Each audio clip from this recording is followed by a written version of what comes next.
Alrighty. New Music Friday.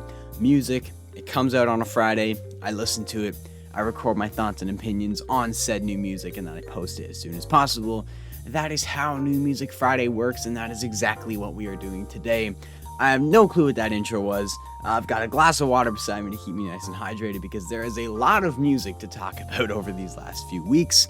Good golly, this agenda is absolutely stacked today. I've got a bit of a cold still, sorry if you can hear that in my voice. This episode is including music from the last 3 weeks because last week I just got super busy and could not find the time to crank out a video, but regardless, I'm here, back on the grind, and yeah, it's a crazy week with a lot of big name music to talk about, so let's not waste any more time. Links to my Instagram, Discord, and podcast are all down below in the description. And starting off this video, we have the thumbs down category, songs I did not like, and first up, it's gotta be the new one from Cole, Swindell, and Hardy, Down to the Bar. We'll take my broke heart down to the bar. This song just sounds like a throwaway from Hixtape 2, which is not a good thing.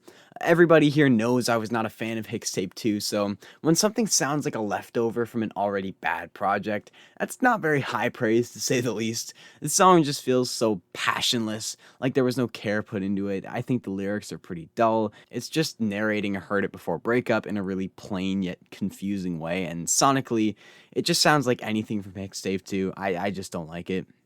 Next up is the new one from Dylan Scott, Can't Have Mine.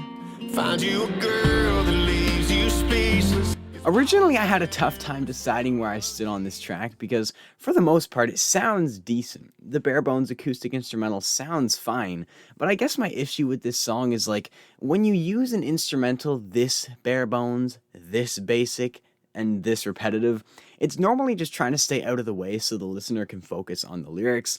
There's nothing bad about the instrumental, but it also doesn't have anything that'll steal your attention. It's setting the stage for the lyrics. But then the lyrics come out and they just lull me to sleep. It's as corporate boyfriend country as you'll ever hear. The lyrics are repetitive, droning, just absolutely nothing. So while other than that hideous but thankfully distant snap in the chorus, there's nothing bad about this song, there's also just nothing good and it's boring as heck, so I'm giving it a thumbs down. But thankfully that is it for the songs I didn't like. We can now move on to the decent category. Songs I think are decent, they're not fantastic, but they're not bad, they're just in that middle lane there. And kicking off the decent category, everyone, I would like a round of applause, because for the first time in a while, temporarily graduating from the thumbs down category, it's Jason Aldean. My Weakness is the title of it, and I don't actually mind it. Straight off the bat, it caught me off guard because it's not the same copy-paste format Jason has used for the past, 3 years. Overall, this song just seems to have a little more life in it. The instrumental, even if it can be overbearing at times, at least has some interesting elements floating throughout. Chorus has a bit of a bounce to it. It's just not nearly as droning as what he's been putting out lately. This song feels like someone actually took the time to make it rather than just search for the Jason Aldean song generator, which I am still convinced is a thing somewhere on the dark country web. I'm still not a huge fan of the song. I think lyrically it's still pretty mass appealing, simple boyfriend country song, but more gritty in tone because it's Jason Aldean. As I said, the instrumental can be pretty overbearing at times, but hey, let's not focus on the negatives. Let's focus on the fact that Jason Aldean dropped a tolerable song this week. Moving on, next I've got the latest from Warren Zeiders, this one titled Dark Night. It's a dark night. I was beginning to worry that Warren was just going to box himself in and try to make a career off of angrily screaming at an acoustic guitar. So while I'm very happy to see him branching out a little, I don't think this song is everything it could have been. I like the dry drums holding rhythm and the way the lyrics in the chorus flow. I just get polished demo vibes from this song.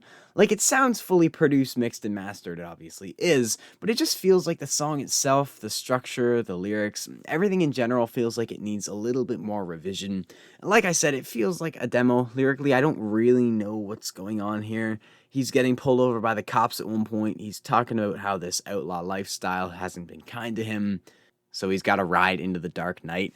I could be having a brain fart. Let me know in the comments if I'm having a negative IQ moment, but I don't think I am. I'm pretty sure this song just doesn't make sense. The reason I say it sounds like a demo is because it feels like he's kind of just putting words to a melody to see what fits rather than actually thinking through the words sometimes. I also feel like the song needed a bigger climax. I think there were several moments where they could have turned it up a notch, but they didn't. It just feels like the back half of the track could have used some extra beef, some extra sauce. I think the stage was set for Warren to get a little more aggressive in his tone, but he never did. Overall, I think this is a step in the right direction for Warren. I think it opens a lot of good doors. I think he's building a better foundation, but this song just didn't quite hit the nail on the head, but it's still decent. And then I've got the new one from Mr. Dylan Marlowe, When I Look Back. Dylan Marlowe is someone who has garnered a lot of buzz over the last year or so, and while I haven't been a huge fan of most of his stuff, I think this new one is a pretty decent cut. I've only got a few problems with the song. First off, I think the cadences in the chorus feel really crammed. He's trying to say so much so quickly it can come off feeling kinda cluttered. I also think lyrically this song can be pretty basic, heard it before at times. It's all centered around beer and red dirt and boots. I think some more creative lyricism here and there could have greatly improved this song, but outside of that, I think it's a really cool song. I absolutely love the first chorus when you're waiting for this big drop, but rather than that, it all just cuts away. It's a cool curveball that makes the inevitable drop in the second chorus a lot more rewarding. I love the heavy walk up we get in the latter half of the chorus. Stylistically, this thing feels very reminiscent of Hardy's A Rock, which is a very good thing. Yeah, overall feeling more positive than negative on this one. It's decent. Next up is the new Mitchell Tenpenny track, Horseshoes and Hand Grenades. Mitchell Tenpenny is also someone I've been pretty consistently critical of. His music normally just feels really formulaic like Jason Aldean, where every Mitchell Tenpenny song is gonna have these enormous vocals in the chorus, ridiculously loud percussion playing tug of war with the vocals for the spotlight. But this new one, Horseshoes and Hand Grenades, is a slight curveball and I actually quite like it. Vocally, Mitch stays just controlled enough, allowing it to come off a lot more approachable. He's not trying to blow the roof off, which I think adds this relatability where you can start hearing where he's coming from. Production-wise, it's not soft, but for Mitchell Tenpenny, it's definitely on the soft, fluffier side. Lyrically, I think this song had a great idea. I think it just needed a little more of a personal touch. This song is Mitch singing about this relationship with a girl, but he thought too far ahead and they didn't end up making it. They were close, but close only counts in Horseshoes and Hand Grenades. I think it's really clever, but I wish we got to know a little more about the relationship. Like, what was it like in the beginning? Why did you want it to work so bad? Why did it not work? I think those little details would have gone a long way, but hey, I still enjoyed this one quite a bit, and it's definitely like on the upper tier of decent. And lastly, for the decent category, I've got the new Kane Brown song, Leave You Alone. Kane really impressed me and I think most people with his previous single, Whiskey Sour. And while I didn't expect this acoustic Kane phase to last very long, I'm happy to hear that at least for now he's not going back to that electronic pop sound. Leave You Alone is a pretty clear-cut R&B song, there's not very much country about it, but at the same time I do think it's actually pretty good. Lyrically, it's pretty predictable Kane Brown stuff. I'm always going to be there for you, you'll never have to worry because I'll be by your side, but man is it smooth. Kane has such a clean voice that honestly works really well in this bluesier style. I don't know why, but this song vividly reminds me of Women by Florida Georgia Line. That's super random, I just wanted to point that out. But yeah, even if it's not reinventing the wheel, I think it sounds great, super catchy. Overall, it's a decent track. And with that, we can now move on to the thumbs up category, my favorite releases from these last few weeks. And the first thumbs up of today's video goes to Carter Faith and her new track, Greener Pasture. I first discovered Carter Faith back around when this channel was first starting, but since then I haven't kept up with her output as much as I should have. I know she dropped an EP last year that I forgot to get around to, but when I saw she dropped a track, I knew I had to check it out, and man did she ever pull through. The song is Carter talking about this guy who is a big player, always hopping from one girl to the next and saying how she thought they had something, but she should have known better. She should have known he was going to abruptly get up and leave, because after all, cowboys always find a greener pasture. I think there's a lot of great imagery that helps illustrate this idea of coming and going. Carter describing herself as being his Texaco, nothing more than a stop on the road. But my favorite is when she says, I was his blue sky, but he's like the sunrise, a matter of time before he comes and he goes. I just think that's a brilliant way to express the sudden nature of his relationships, because this girl is the blue sky, he arrives like the sun, the sky turns pink and purple, and it's beautiful and everything, trying to change and accommodate to the sun, but then just as soon as it starts, it ends as the sun continues ascending and the colors fade away. I also love Carter's delivery. She really uses her falsetto to her advantage. Her melodies often see her bouncing between her head and chest voice. I think it sounds fantastic. The production is very saturated. The mix is very thoroughly filled in. And overall, I just adore this song. The next thumbs up goes to Jake Owen's new track, Fishin' on a River. Yeah, I am really digging this new one from Jake. I've really warmed up to it over the last week or so, to the point where it's definitely one of my most listened to songs over the last few weeks. The song itself is nothing groundbreaking. It's just Jake saying how he was supposed to be on vacation fishing, but his girl left him, so now he's sitting in a bar instead of fishing on a river. I like the different wordplay used to draw a contrast between the bar and the river, like when he says he's wetting his whistle instead of wetting his line, catching a buzz instead of a bass. On a more random note, I really enjoy the little step in we get right at the beginning of the song.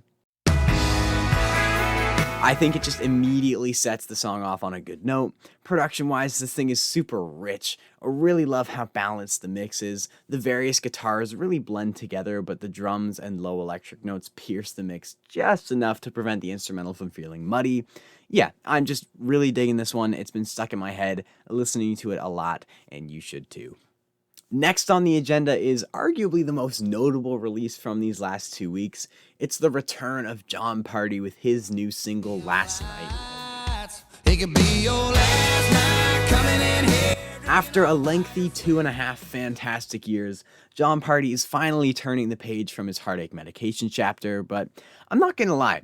Originally, I wasn't digging this song. It's not that I didn't like it, I just thought it was sort of mediocre, but it's really grown on me over these last few weeks. Stylistically, it definitely calls back to his California Sunrise era. It's slightly more rock-oriented, whereas Heartache Medication was very country western.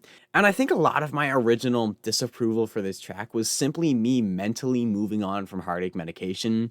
Like, that album was great, but it's time to move on. And once I was able to listen to this song from an emotionally neutral perspective, that's when it began growing on me. I just had to get out of the headspace that, like, we're not on Heartache Medication anymore. It's still Jon Pardi, but it's a new album, it's a new chapter, it's a new rollout, it's gonna be a little different. This song is definitely going for more of a mainstream hit with the simple, repetitive sing-along lines. Even if it can come off a little gimmicky, I will give him credit for a lot of these lines talking about different lasts. Like, this girl will be the last time he brings home a new girl to his mama, along with many others. Also, as you expect, given it's a Jon Pardi song, the fiddle is everywhere. It's in all the transitions, it's in the bridge, it's just everywhere, and I think that's one of the coolest aspects of Jon's sound. I forget where, it might have been Grady, but somewhere someone described it as this unapologetic willingness of Jon to put the fiddle front and center of almost all of his stuff. It's become his thing, and man, is it ever a good thing, but yeah. Overall, Last Night Lonely, thumbs up. I'm definitely spending too long on some of these, so I'm going to begin to speed things up a little. Next up is the first pre-release from the upcoming Zach Bryan album, this one titled From Austin. It's about time that I left Austin, about time. Our first taste of the latest chapter in the Zach Bryan story is finally here, and my gosh, is it ever a showstopper. This song sees Zach continue to push further into a more Americana sound, given the studio production, and it sounds great. Loving the very heavy but rough percussion. I love that little walk up in the chorus with the electric guitars. I also think the horns closer to the end of the track add a lot of character. Even vocally, Zach sounds super sharp, super tight, melody is catchy as ever. Basically just all I could have possibly asked for from a first teaser. It's got me super hyped for this album, loving the rollout, loving the album cover. I'm starting to think that we might just have a classic on our hands. Next is a song, an announcement, a situation I am ridiculously excited for, and it all revolves around the latest release from Midland, The Last Resort. In case you missed it, Midland just announced their new album, The Last Resort Greetings From, will be coming out on May 6th. It's a pretty unnecessarily complex name. I don't know why we couldn't just go Greetings from the Last Resort, or The Last Resort. But regardless, it's a 12-track album including the 5 songs from the original Last Resort EP, and now this new teaser, the title track, The Last Resort. Y'all know back when this EP first came out, I said I think the EP would work really well in the context of a fully realized album, and that's finally what we've got coming. I'm not going to go on too long about the surrounding context because that in and of itself could be its own video, but the song, The Last Resort, I just think is the perfect opener, the perfect title track. The intro is something Midland really nailed on their Let It Roll album, and they've done it again here with The Last Resort. It just sets the tone perfectly. They really went for this exotic Central American sound. Granted, Midland has always had this southern Texas sound, but now they're shifting more towards beaches and palm trees. I love the steel guitars, the eagle-like harmonies, as well as the freaking marimba, or steel drums. I think it's a marimba. I always mix up those Latin percussive instruments. In general, the use of percussion and the rhythm really sends you to a place musically. The song just feels like an advertisement for an all-inclusive in the 80s, which is pretty much exactly what they were going for. Lines including stuff like C'est la vie and taking things with a grain of salt, Miami, notes in bottles. It all just helps build up the stage around you, and man, I am freaking excited for that album. Oh, also, Jon freaking Pardi would appear to be on one of the songs of this album. That is a collaboration I've been begging for years now, so I cannot wait to see how that plays out. Moving on, we've got a track from someone who is just shocking me week in and week out with every new release. It's Thomas Rhett and his new one, Death Row, featuring Tyler Hubbard and Russell Dickerson. Turns out he's a whole lot like I. Y'all know I pretty much wrote this album off originally after it was announced alongside Slow Down Summer, but ever since, I've been a fan of pretty much everything Thomas has been putting out, and this new one, Death Row, just adds to that list. Honestly, I am forever done writing off Thomas Rhett songs. I know there's one with Katy Perry, but if Thomas can do this alongside Tyler Hubbard of Florida Georgia Line and Russell Dickerson, then who knows what he's gonna do with Katy Perry. Death Row is this super moving song about forgiveness, and it's actually based on a true story, which I think makes it all the more impactful. A few years ago, Thomas, Tyler, and Russell went up to Death Row in Nashville and just got the opportunity to talk with the inmates there and play them some songs, and this track, Death Row, is them recounting their experience there. I think the songwriting on here is absolutely phenomenal. The way they're able to illustrate this conflict of perception, like they know they're supposed to have this hatred for the inmates given the crimes they've committed, but as Thomas says in the first verse when he's going up to shake one of the inmates' hands, he was expecting to meet this monster, but it turns out they're kind of just like the rest of us. The way they're able to rehumanize these inmates through words I find truly eye-opening, but I think the most impactful line in the whole song comes from Tyler Hubbard right at the end of his verse, when he says, "Everybody's days are numbered, only difference is they all know which one." I mean, come on. It was also just great to hear Tyler on a country instrumental again. I think Russell also provides a great little feature before the last chorus where he brings this spiritual complex home, talking about how he doesn't know where those guys he met are now. It's not his place to determine if they've gone to heaven or not, but he'll just hold on to that memory where this one guy had his hands raised worshiping despite his feet being chained to the ground. Instrumentally, I love how the atmospheric layers add to the spiritual undertones the song carries because at its core, it's built around forgiveness and seeing everyone equally as human. I think it's a brilliant idea that was carried out really well. Man, 2022 Thomas Rhett is a force to be reckoned with. Massive thumbs up from me. Next thumbs up goes to the new Hailey Whitters song, The Neon. Here comes the neon, here comes the sad. This is the latest pre-release from Hailey Whitters' upcoming album, which is now just a few weeks away. The track is called The Neon, and it's a low-lit banger. Loving the Western influence on her dreamy folk country sound. This one's definitely a little more rock-inspired as well. It just feels very hazy. I love the rough strings running throughout as well as the fiddle in the bridge. Also, lyrically, I didn't realize how clever a lot of this song is. It's about Hailey bracing for what she knows is coming her way after a breakup. She's waiting for the flood of memories. She knows she's going to have to find a new song and suck it up when the old one comes on. I love the line in the chorus when she talks about shutting off that porch light she'd promised she'd always keep on.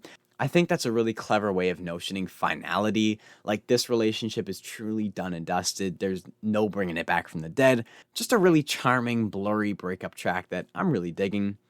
We're finally getting down there. Second to last is the new Easton Corbin song, Marry That Girl. She's what I've been praying someday God. Easton Corbin is someone that I always get a disproportionate amount of messages whenever he releases something. So many people are always like, oh man, you gotta check out the new Easton Corbin. And I've never understood that. I just find his stuff super mediocre, especially his comeback EP in 2020, Didn't Miss a Beat.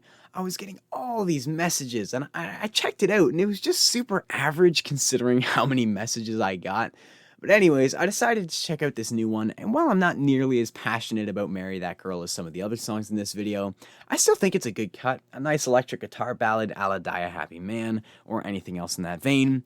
Lyrically, it's pretty simple, but I do appreciate the subtle character development we get from when he first met her.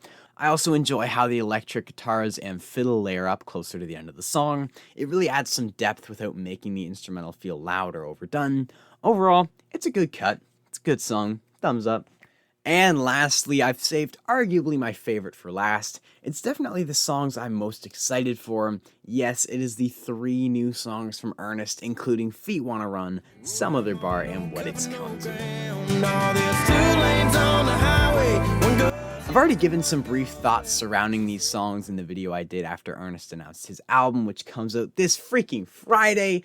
Dang it, I am hyped for that album. But anyways, of the 3, from best to worst, I would order it Feet Wanna Run, Some Other Bar, and What It's Come To. Beginning with What It's Come To, it's not bad. It's definitely got a lot of creative ideas. I love the way that organ just flutters down the board in the transitions. Also loving Ernest's vocals in every regard. I think the hook is strong. I love the different vocal inflections he does that just add a lot of character to his performance. Lyrically, it's definitely the weakest of the 3, but I still think it's an overall good song. Some Other Bar, I think I said in my video on Ernest, is definitely the catchiest of the 3. The quick melody just gets caught in your head so fast. I also love the mandolin playing a key role in the track, but Feet Wanna Run is definitely my favorite of the 3. Arguably my favorite Ernest song as we approach this full album, and I'm honestly not sure if anything can beat this one. I have been loving this track as of late. And it's all about inner conflict, whether Ernest wants to settle down and live a normal, subtle life, or if he wants to chase this dream of being a musician. I absolutely love some of these lyrics and how they illustrate this mental divide, and mostly how Ernest just cannot figure out what he actually wants. He says there's 2 things I don't like, change and how things are, talking about how he's always on the go but never gets too far. The song is all about how if he stays in this limbo, he won't be getting the most out of either lifestyle, but despite that, he still can't make up his mind. Just in general, I love the way he paints these 2 opposite worlds and how they're both pulling him in separate directions and he doesn't know which one to give into. Like there's 2 lanes on the highway, one goes east and one goes west, but there's no lane that's just vibing in the middle. He's getting to a point where he has to choose, but he just can't figure it out. I freaking adore this song. As I said, I'm not sure what it will take to top it once the rest of this album comes out. But yeah, Ernest came through with 3 bangers, and I am more than excited for this album. I already know it's going to be like 90% of my summer rotation. Alright, at last, we've reached the end of the video. I've been recording for way too long. That is all I've got for you guys today. As always with these New Music Friday videos, be sure to let me know your favorites and least favorites in the comments below. Sorry this video is later than I would have liked, but I've just been busy. School's getting busy, work's getting busy, but I'm always going to find time for these videos. It is my passion, and I truly appreciate all of you who support it so dearly. If you enjoyed this video, a like would really help the channel out. If you're new, maybe consider subscribing for more country music content. Also, if you know someone who may be interested in this content, give them a shout, send it over, spread the love. Links to my Instagram, Discord, and podcast are all down below in the description. New episode of the podcast coming this Saturday at noon Eastern. And until next time, I hope you all have a great day.